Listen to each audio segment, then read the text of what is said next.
Hey guys, thank you so much for coming tonight to Inflammation. Is inflammation making you fat? I have Shanna Ball here with us tonight. She is our holistic nutrition expert. Thank you for being here, Shanna. Thanks, Cammie. Yeah, this is gonna be awesome. So it's funny, Shanna actually, her and I met today. So this is gonna be like a getting to know you session. She kind of filled in for me. I was led to her by one of my friends who is also in the holistic nutrition space. So I was like, send me an expert. I need somebody. So I'm super excited to kind of get to know her a little more while we're on here. But also, I want to make sure you guys know who are tuning in what you're getting out of today. We're going to be talking about inflammation as a result of food sensitivities, and then also toxicity in the body and alkalinity. So we're just going to give you kind of the basics and then some resources on how to find some more info about this. And the women that are on right now, most of them are currently enrolled in the Better Method, which is my 8-week online nutrition course, which is about lifestyle and living a balanced lifestyle. So I want to thank those who are on, and then anybody who is watching the replay. If you guys don't know who I am, I'm Cammie Kennedy, diet recovery expert. You can find me at cammiekennedy.com.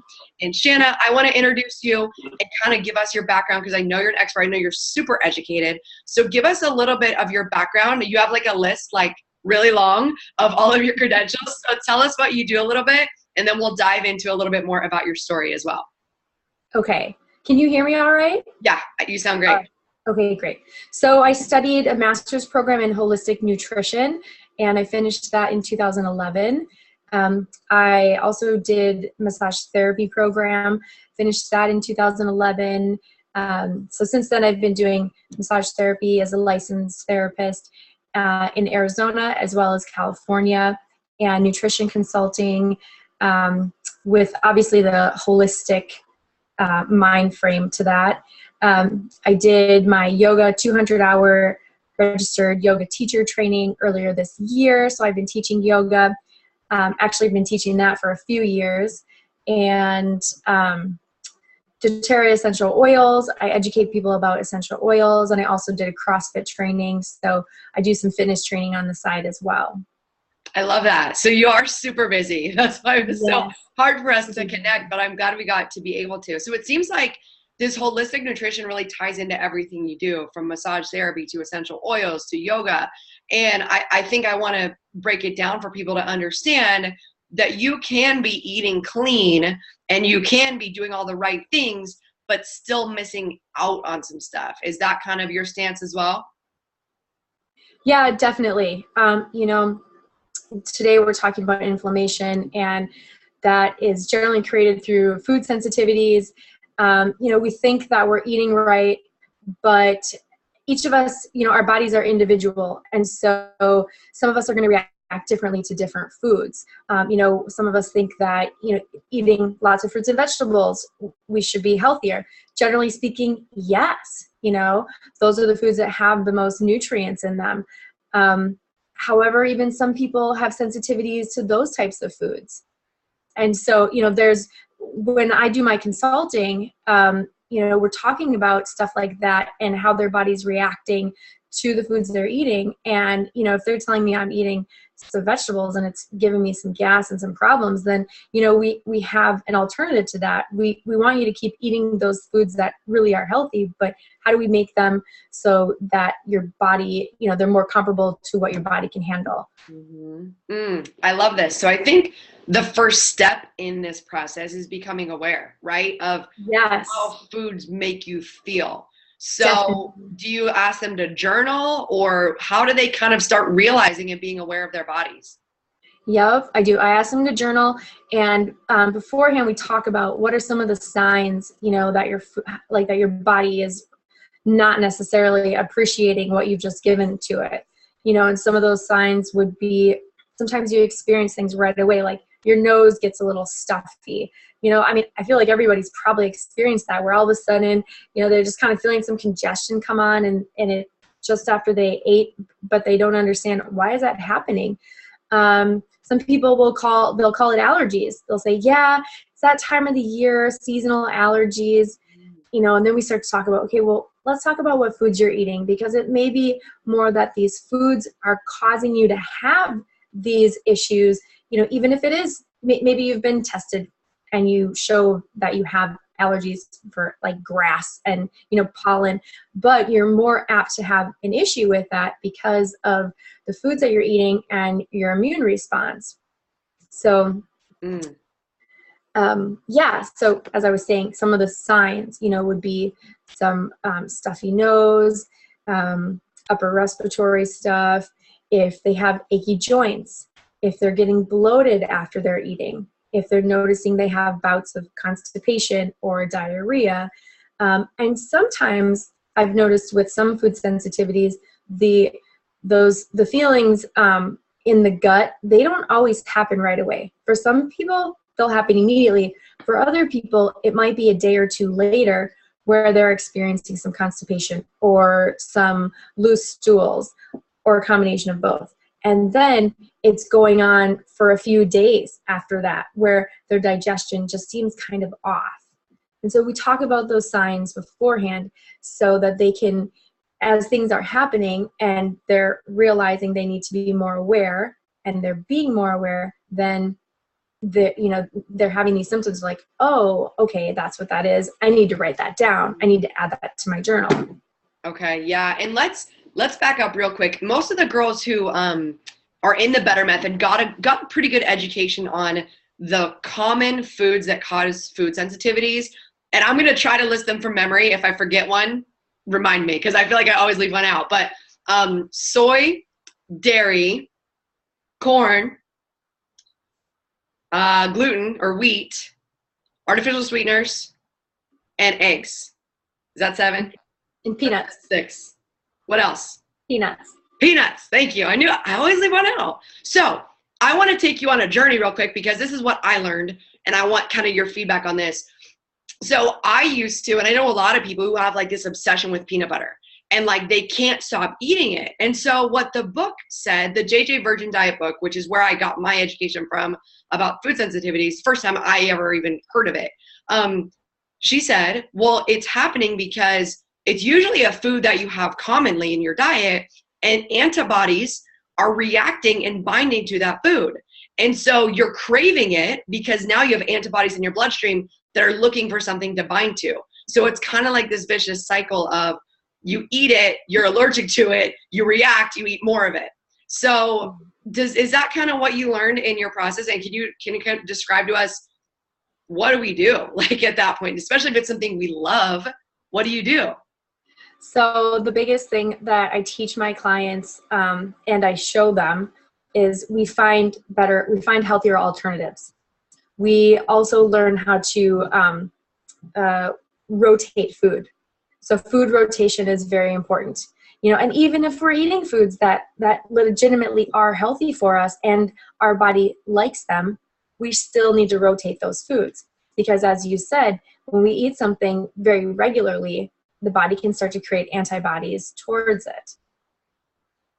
That makes sense. And, interestingly, I hope a friend of mine, she just did a test called the Spinner test. Are you familiar with that one? I'm not familiar with that one. Pinner. I don't know either. It's Pinner, Pinner. She sent me the info. It's like $500. I think you send a blood sample or a saliva sample away to get tested. And interestingly enough, she's on a macro plan right now, eating a lot of chicken, trying to get high protein in. Guess what came back as her number one food sensitivity? Chicken, right? Yep. And so I was like, you need to be on this webinar tonight because that's exactly why, right? Because she's eating it so often. Yep, exactly. Yeah, and it's so similar to that testing that your friend did. I'm familiar with the ALCAT, ALCAT. And ALCAT is very similar. You're sending in a blood sample, and they are testing that blood and how the antibodies react to different molecules of food. And same situation. One of my massage patients had that done, and she said she loves chicken and she eats it all the time. And chicken came back as being one of the main things that she's severely sensitive to and that her body's reacting to. And she's like, I just can't give it up. And being her massage therapist, working on her body, I am experiencing what her body is dealing with physically. Like, I don't know if people even realize that, but as a therapist and me actually, working on people's bodies, I can tell when they're dehydrated. I can tell when they're eating foods that aren't working for their body. I can tell when they're not getting enough vitamins and minerals. You feel it in the muscles and the tissues. This woman, her body's reacting in a way of, she has like marks of psoriasis and rosacea. So that's another way that our body shows us, number one, inflammation, and number two, that our gut is not happy with what we're putting into it. We'll have acne, psoriasis, rosacea, other things that come out on the skin. And, you know, when I'm working on her specifically, like she's got all kinds of marks on her skin. And also I've noticed that people will have like dark patches. If you're, you know, light complected and you have some dark patches on your skin, and people will say, I don't know where that came from, it just appeared. Typically that may be even bigger than, you know, an inflammation issue. But again, it really goes back to the gut and what's going on inside the gut. And the gut has been dubbed as the second brain. So everything we're dealing with in the gut literally it shows on our body one way or another, and it affects the way that our brain works, and it affects the way the whole body functions. Wow. And I think now, I mean, and I think you'll agree with this too, with the food that our society is eating right now, like just the packaged foods and drive-through, like our guts are unhealthy. So everybody's trying to supplement with fiber, or they're going with laxatives or stool softeners and all these things. It's like a chronic issue right now. Mm-hmm. So speak to that. Like, let's talk to that person who's like, okay, I obviously have some gut issues. Like, where does somebody with gut issues start? Because that's very apparent and very obvious, like something's going on. So where should those people start? Well, there's two things that you want to do. You know, you need to cut out some of the crap food that you're eating, and you need to, at the same time, start working on repairing that gut. So let's start with cutting out the crap, okay? I'm also taking a few notes so that I remember what I'm going to tell you, okay? So I don't get off subject. Okay, so cutting out the crap. The first thing I'm going to tell you, and I've been doing research on genetically modified organisms, okay? So GMOs, I think a lot of you are familiar with the term GMOs. Mm-hmm.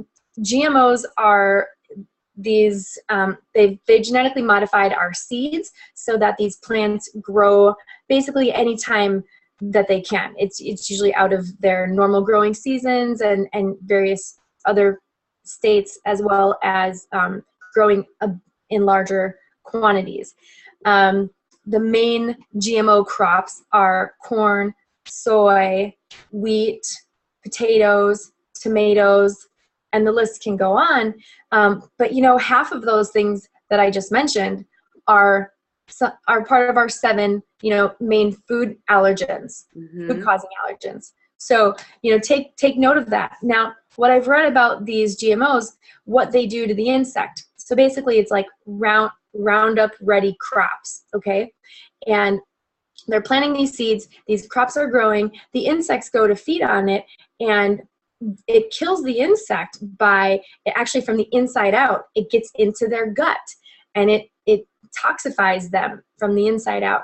Okay, well, when we eat those foods, what do you think is happening to us? Okay, now it's, you know, they say, well, it's not really going to affect us. It's affecting insects. They're tiny little creatures. It's not going to affect us. Well, you know, from my research, it's the reason why people are having so many more gut issues, because that genetically modified food is permeating our gut. It's creating holes in our intestinal lining. And what happens then is the food gets in through the intestinal lining into the bloodstream. And that's when the blood starts attacking, you know, the immune system starts attacking those food molecules. And that's what's creating the inflammatory response in one way. And so we need to cut out the crap. We need to get rid of those foods that are genetically modified, get them out of our diet. Also, they're in a lot of other foods. So going back to a whole food diet where you're eating foods that literally come from the earth. And it is, I'm a strong advocate for organic food. Organic is better. Plenty of studies prove it. The soils are better. The water is better. Everything that, you know, they use is better. The seeds are real seeds. They're not genetically modified. So we want to go back to this whole food diet, okay? we've got to cut back on those drive-through experiences. So for people who, when I see clients and they're like, okay, but I go out to eat, 5 times a week. I'm going to Starbucks every morning and I'm getting a, caramel latte or whatever. So what we do is, it's like, okay, let's set some goals and we're going to cut back the amount of times a week that we're going out to eat and that we're going to Starbucks. And we're going to change some of the decisions we're making for what we're ordering to consume. We're not going to have the caramel latte, but how can we find a healthier alternative that will satisfy that craving that we have or that desire that we have? So we start by finding healthier alternatives that will satisfy these cravings, and then your taste buds start to change. And as your taste buds start to change, then you can continue to work on even healthier things. And then you're starting to get more excited about food and more interested in food because you're feeling better with the stuff you're putting in your body. And then we talk about, okay, how can we make things? How can I make a healthy pizza and feel good and eat it and, feel good about eating it and still feel great later, So along with cutting out the crap and bringing in the healthy stuff, we also need to work on repairing the gut.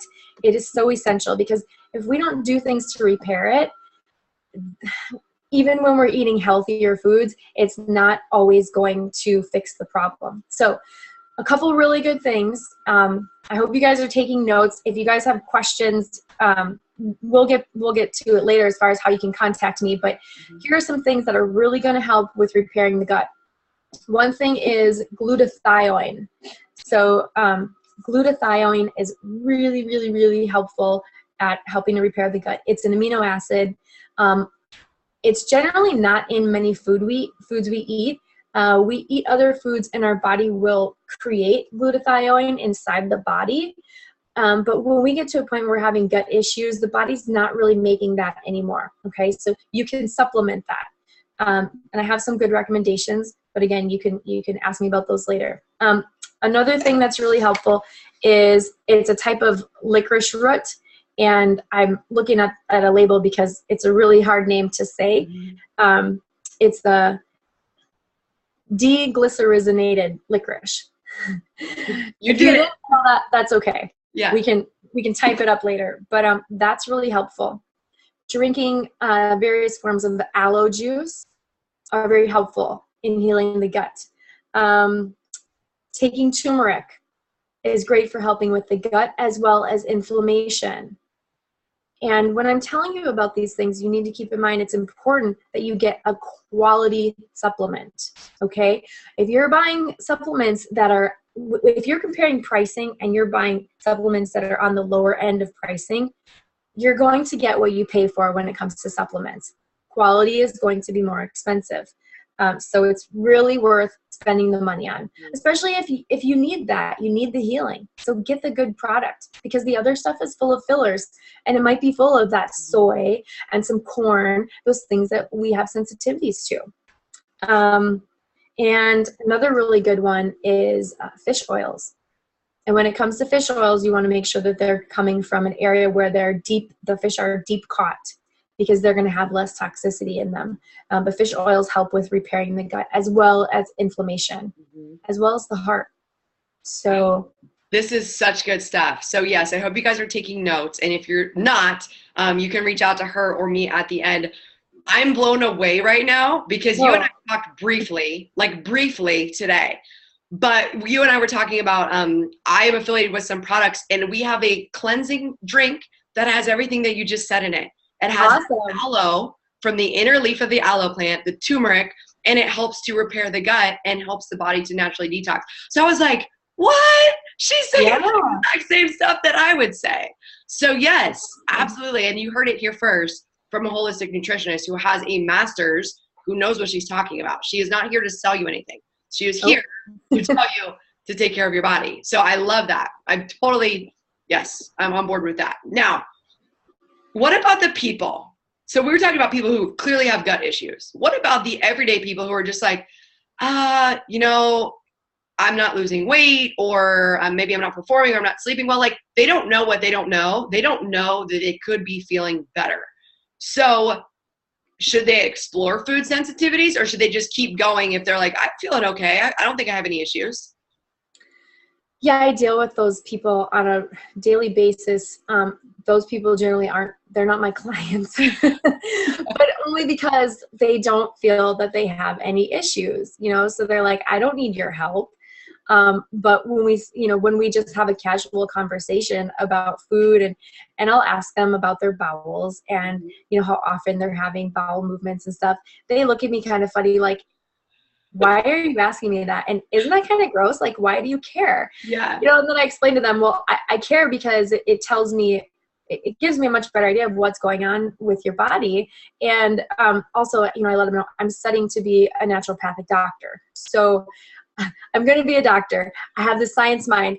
I don't really give a crap about your crap, but at the same time, I do. You know what I mean? Yeah, everybody poops. Right? Everybody poops. It's right. It's no big deal. Yeah. So. But that is so I think this is a safe place, right? Like, people are watching this, either they're watching it live or they're going to watch the replay. This is a safe place for people to find out, like, what's regular. Like, because I have a family member who would not go to the bathroom for days. And guess what happened? She went in for emergency surgery to get her colon removed because she didn't know that it wasn't normal to not go to the bathroom. So let's talk about that. Like, let's talk about what's normal. Like, what should we be expecting for a healthy bowel movement? Let's just go there.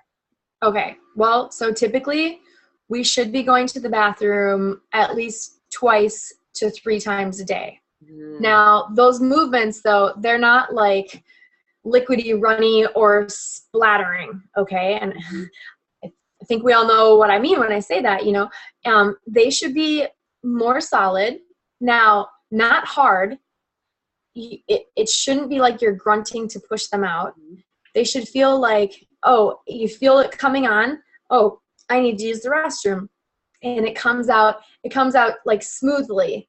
And in a sense of where it feels like your body has enough lubrication to push it out on its own, where you're not like, grunting and squatting or whatever. And it's more solid. Little pieces are okay as well. But I'm trying to think of an example of what a decent size amount would be, also if it comes out and it kind of is in a pile and it's sort of like comes out like circular, sort of like a snake, and it kind of ends up in a pile, that's healthy. Okay. That's also healthy. And when you think about the way your intestines are shaped, they're kind of all over. That's the small intestines, and obviously we're defecating out of our large intestine. But if it kind of resembles the small intestines, like, well, that's okay. But if you're having large pieces that are very hard, then that would be showing like a sign of constipation. If you're having stools that are loose to the point of where they're not necessarily holding together because they're loose, that's showing that you're having too much water during digestion. Now, what that means is you're eating too much or you're drinking too much water while you're eating. So that's probably another topic for a rainy day, but it's that's interesting. So tell me about the constipation side of it. Does that mean you're not getting enough water? Constipation side would mean, you're not getting enough water throughout the day. Okay. So as far as water, remember, to be hydrated, the key really is you want to drink half of your weight in ounces. A lot of people think, oh, I need 8 ounces of water a day. No, that is not enough. That is not near enough, even for the average person. Even for someone who weighs 100 pounds, like, that's not enough. So you drink half of your weight in ounces, and then if you're an active person, if you sweat a lot, or if you're finding that your movements are hard, then you need to drink more water. If you're taking supplements, if you're taking fiber, you need to drink more water. Anyone who's doing protein supplements, more water. If you're drinking caffeine, then you need to drink more water. That's another thing that people will say, well, I'm drinking tea or I'm drinking coffee. That's, so much water based. Okay, well, if you're drinking anything that has caffeine in it, your body and especially your liver have to work a lot harder to process that and break it down. Even though you're thinking, well, it's liquid. What does it need to do to break it down? Well, it's got to flush it through the system. You need water, pure water, to be able to flush the system. Also, I found that when you're adding minerals, like liquid minerals, I buy this thing of liquid minerals and I add it to my water. I found that by doing that, I'm more hydrated and I feel more satisfied from my water drinking. People will tell me, I drink so much water and I still feel thirsty. That's probably because the water is not really absorbing into their cells because it's too acidic to absorb into the cells. So this touches on the alkalinity side of things. When water is a little more alkaline, I'm talking like 7 is neutral on the alkalinity acidity scale, on the pH scale. 7 is neutral, 8 and 9. Those are good areas for your water for alkalinity. We don't really want to go above 9 because if you go too alkaline for water, it actually can create a problem in the body. So we stick around, between 7 to 9, really great for alkalinity. When you're drinking alkaline water, you feel hydrated. It's amazing the difference that you feel. So how can we get our water alkaline? So let's go back to the minerals real quick. Where can they find minerals? I know we talked about it briefly, but what does it look like? Where can they find it? Okay, I have my little bottle of liquid minerals right here. So awesome. I buy a lot of my products on Vitacost.com. That's VITACOST. And Vitacost is awesome because you can find anything from body products like shampoo, conditioner, deodorant, lotion. You can find that kind of stuff. You can find food. I can get my organic nuts and seeds on Vitacost. I can get my laundry detergent, all natural, on Vitacost. Cleaning supplies, all natural. Dish soap, dishwasher detergent. I can find almost everything. And this is perfect because we're talking about finding things that are non-toxic because those toxins are building up in our body, which is also causing inflammation, which is what we're getting to. So this is all important in terms of health for us to have things that are not toxic because our environment's toxic. Like the chair I'm sitting on is toxic. The couch that I sit on is toxic. The air that I breathe. So finding things that aren't toxic is imperative. Right, because our body is constantly being bombarded with toxicity. It's just a known fact. And honestly, it's always been that way since the beginning of time. There's always been different, whether it be toxins or bacteria or virus, there's always things around us that our body is constantly fighting. But that's natural.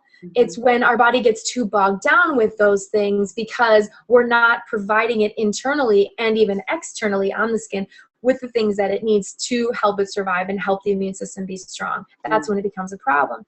So Vitacost, I generally don't go to stores like Target or Walmart or places like that as far as, buying those everyday body products and whatnot, because I can get all of that on Vitacost, which I love because, by the way, you spend $50 or more and the shipping is free. Perfect. And they have you get the order like a day or two later. So it comes fast. So anyway, liquid minerals. If you can see this is called trace minerals. I don't know if it's not coming in clear, but I'm going to type it in the box. Okay. So constant trace. Okay. Trace mineral drops. Okay. And the brand, you won't be able to read that. The brand is actually called Trace Minerals Research. Okay. And I don't know if you saw, they have their little non-GMO label. Perfect. Gotta love that. So that's where I get my liquid trace minerals from, that company, and they're on Vitacost.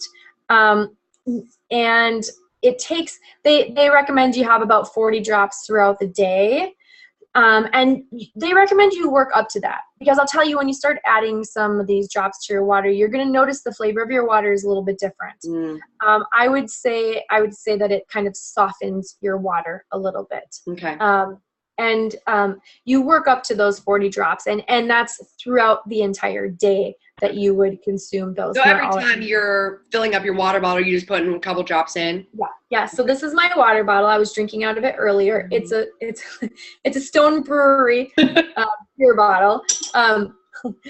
And so, yeah, I'll show you. Is that in Escondido? Yeah, it is. I used to live there. I used to live in that area. I was like, wait a minute. Yeah. Awesome. So I just take it and I just put a couple drops in there. Usually, so this bottle is a liter, and my liter size, I put 10 to 12 drops in. Okay. And I refill this liter 3 or more times a day. Okay. Just to give people an idea of how much water I'm consuming. And 3 liters is equal to a gallon. So if people are wanting to flip off, 3 is equal to a gallon. I didn't remember that. So thank you. Yeah. Because I have a liter and I have a gallon. I was like, oh, they equal each other. So yeah, that whole gallon of water thing. Yeah, it's a thing. Yeah, that's real. Here's my thing though. I work with a lot of people who are perfectionists. So what I try to say is just don't freak out if you don't get a gallon in, or don't freak out if you don't get your 40 mineral drops a day. Like, do the best you can do, right? Like, all we're saying is do the best you can do each day. That's all we're asking. Right. And just educating yourself a little bit more about stuff. For alkalinity, you talked to me previously about you've got a filter or something that makes your water more alkaline. So tell me about that.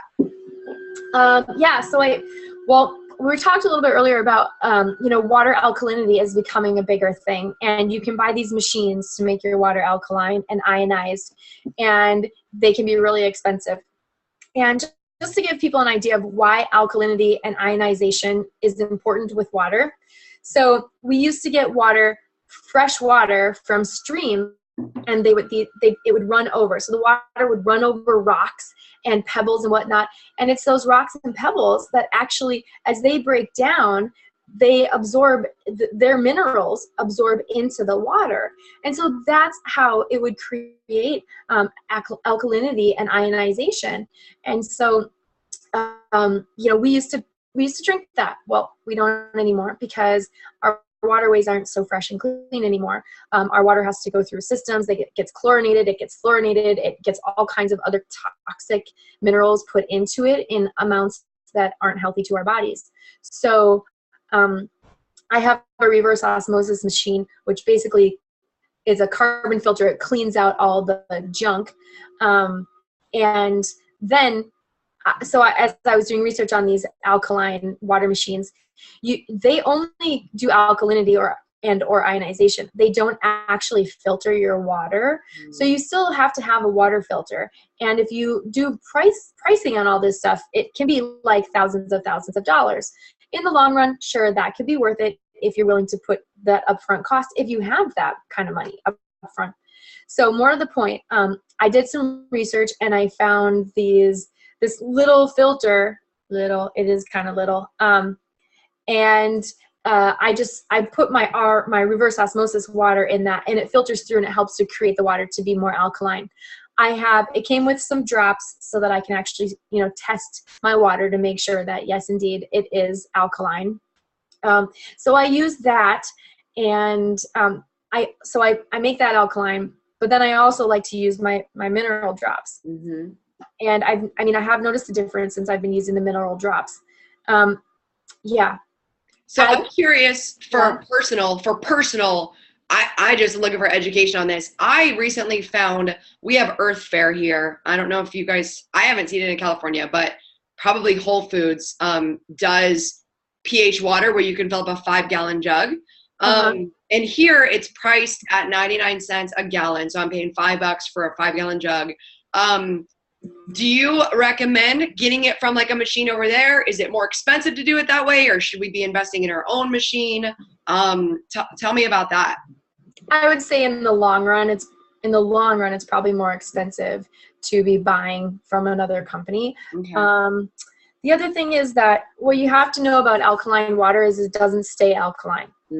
So if you're buying 5 gallons at a time, if you're not drinking those within 2 days, maybe 3 days, then your alkalinity is going down. So that's kind of like flushing money down the toilet. Yeah. Right? And just to remind people about pH, if people are not sciencey on here, we're clearly science nerds here.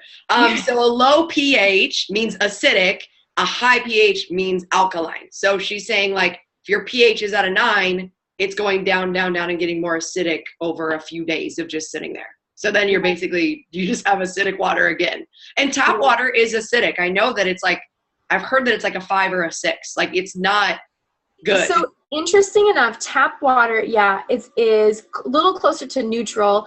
It's like you said, between a 5 to a 7, I would say. And actually, when you compare tap water to bottled water that's, not, that doesn't signify that it is alkaline, because there's bottled water that says it's alkaline. Okay, so any of the other bottled waters that don't say that are just regular drinking water, they generally have an alkalinity, or I'm sorry, they have a pH level of like a 3 or a 4. Wow, right? And that's, so also, I told you about my reverse osmosis.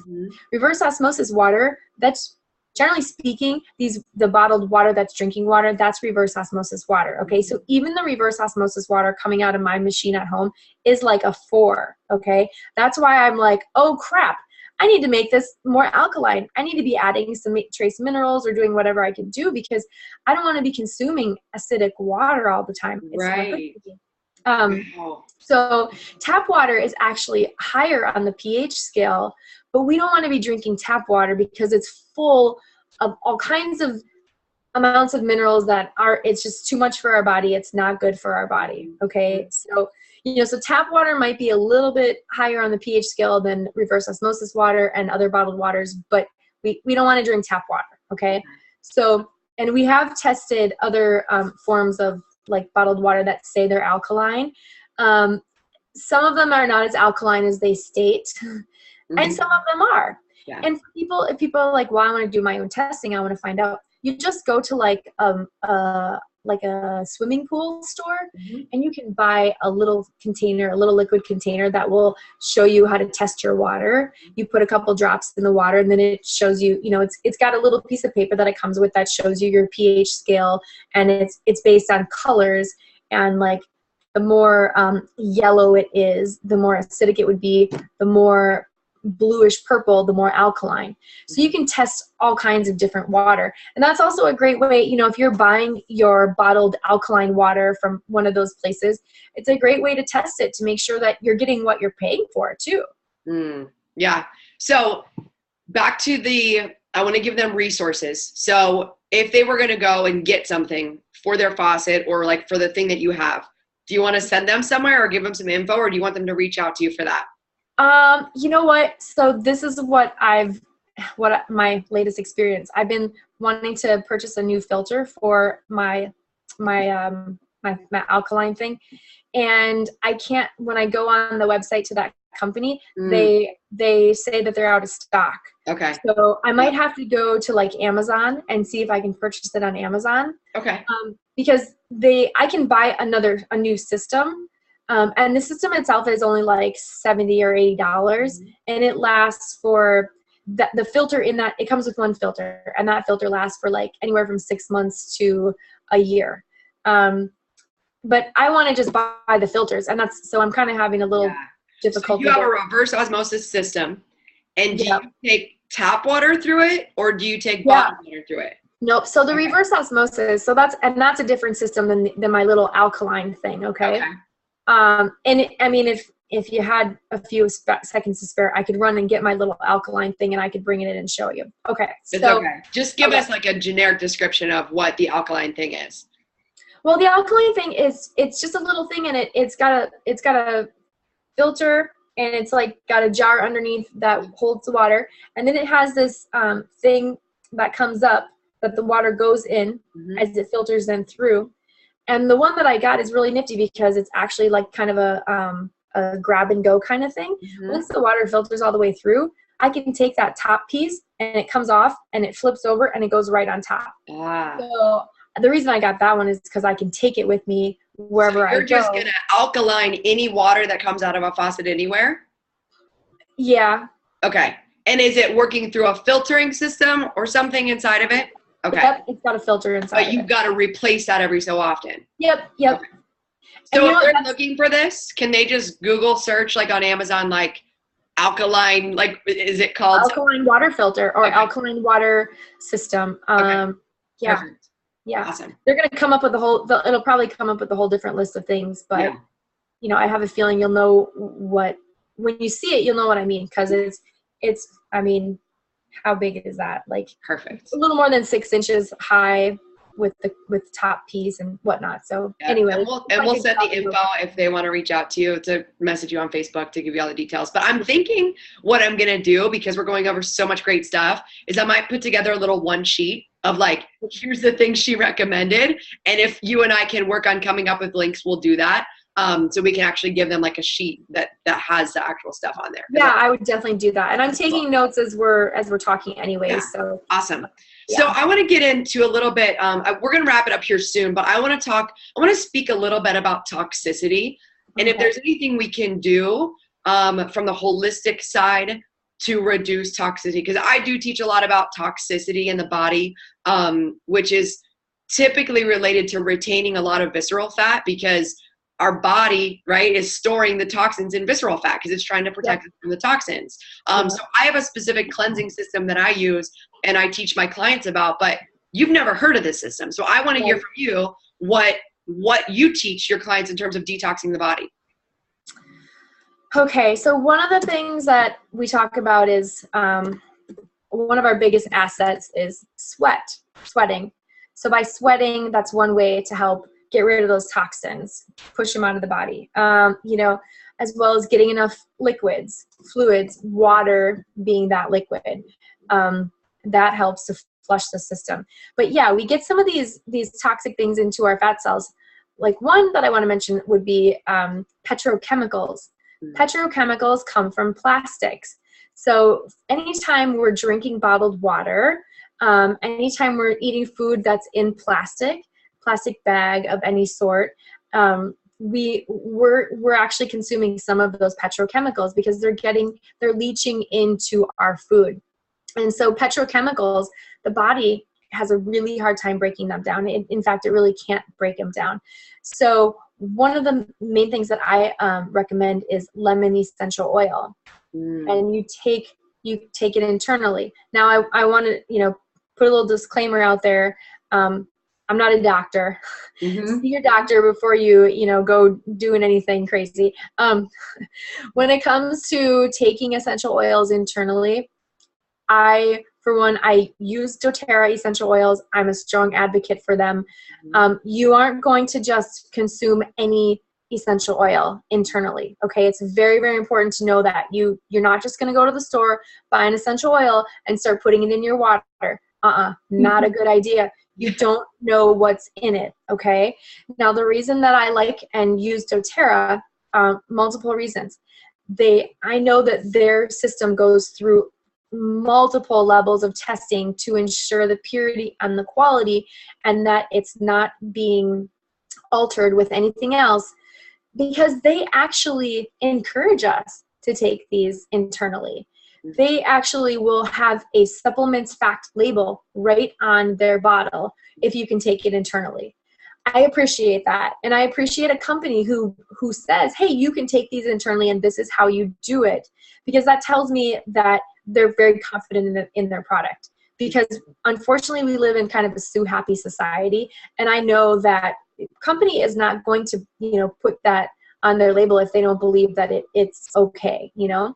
So anyway, and another point I want to make really quickly, in a company like doTERRA, it's all word of mouth, right? So if somebody died or got hurt, there would be no company because the products would not be selling, right? Would know. Right? So like it works because people keep telling each other, so people keep using the product. So that's another point just to make, that they're not doing advertising.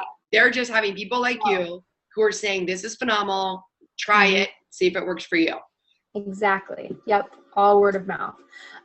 So the doTERRA lemon essential oil, you can use that in your water. Now, essential oils, one thing to remember is that they're very, very potent. They're stronger than dried herbs, okay? So for an example, peppermint oil. 1 drop of doTERRA's essential peppermint oil is equivalent to 28 cups of peppermint tea, okay? So that's strong, right? So you can take peppermint oil, doTERRA's, internally, but do it wearily at first, especially if you're new to essential oils. You are going to, take a little toothpick and stick it through the orifice and put that toothpick in your mouth and see how strong just that little bit that's on the toothpick is, let alone 1 drop of it, So with lemon oil, we generally say, in general, with taking essential oils internally, 4 ounces of water or liquid with 1 drop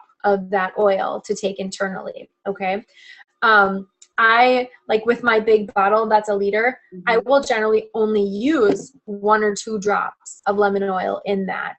So I'm, what's the word? I'm diluting it even further. And it's important to note that, essential oils, as good as they are, too much can potentially be harmful. And too much can become non-effective, okay? It's kind of like homeopathic remedies. The less you use, the more effective they are. So, and you're using less, but you're using them more often, okay? So the lemon essential oil is great for cleaning out the petrochemicals that get stuck in our fat cells. And then I would just, recommend there are various forms then of liver cleanses that you can take, say like in a powder form, just doing different types of cleanses that have been researched that I would go with more mild cleanses at first, nothing too major, especially if your body's not used to doing those kinds of things. Yes, I love that. And I love, number one, I've used lemon essential oils and I was like freaked out. I remember because I was like, can I really put this in my body? Like I was like, it was at some little shop and I actually can't remember what brand they had, but it was like a boutique-y kind of place. And I was like, I asked the girl like 5 times, can I really drink this? Like I was concerned and it was fine. It tasted like lemon water, but I don't know what I thought was going to happen. So I think it's good though for people to know, number one, what they're putting in their body, what the quality is, getting it from a reputable source, and then making sure they're dosing in the right quantities and not overdoing it. So I think that's important to note. And then on the cleansing side, I'll speak on what I do on the cleansing side just quickly, and then we'll kind of shut it down. But I've never been a fan of cleansing, like a juice cleanse, anything like that is harsh. Like you said, it's going to deplete the body and it's not actually going to end up helping. So what we do is that aloe vera based cleanse, the ingredients that you spoke about that has all those herbs in it, like the turmeric. What it's doing, we decrease the calories for 2 days. 2 days, that's it. You're doing this cleanse drink that's going to naturally support the liver. So the cleanse isn't doing the work. Your body's doing the work. But you're allowing the environment to actually start to naturally detox. Because usually what happens is our bodies are so busy digesting food that they don't have the energy to actually sit and rest and detox naturally. So our system is 2 days. You eat these small little things just to keep your blood sugar stable. So you're still metabolizing, but you're not digesting.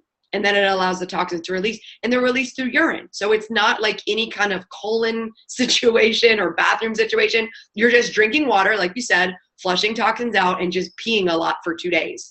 And so it's pretty cool that we're speaking the same language here and you didn't even know about my cleansing system. But what I love about it on the internal side is not only does it remove toxins, but it's that same theory of intermittent fasting where when you reduce the calories you take in for a certain amount of time, you're actually going to get increased human growth hormone. So on the muscle building side, it's actually helping physiologically and hormonally to balance and stabilize.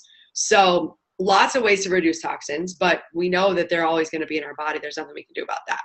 So working from the inside out, sweating, water, essential oils, and then a gentle cleansing system. So I think that's a pretty good summary that we gave the people. I want to know if there's anything else you want to add. I'd like to know exactly where we can find you.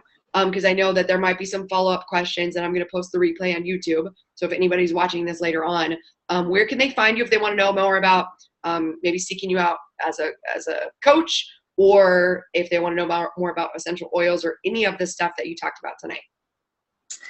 Well, my Facebook page is lifestyle wellness _SMB. That stands for my initials. So S is in Shanna, M is in Marie, B is in Ball. And you can always email me, and that's the same. It's lifestyle wellness _SMB @yahoo.com. And like you said, Kimmy, hopefully we'll do a little write-up, and I'll have that information on there too. I have a doTERRA site as well. It's mydoterra.com /lifestyle wellness. Perfect. That is awesome. I'm so excited. This was the perfect last minute interview that we could have scheduled. So I'm super grateful that this worked out, that Mickey connected us and we were able to really go with this. I hope this was helpful for everybody. Shanna, thank you so much for being on and for You're welcome. You gave some awesome info. Thank you. Thanks for having me. I was really excited to do this today. So this was awesome. Thanks. Yes, you did so awesome. And I will talk to you soon, and we'll get that info for all the people who are watching. All right. Sounds great. Bye. Thanks, guys, for being on.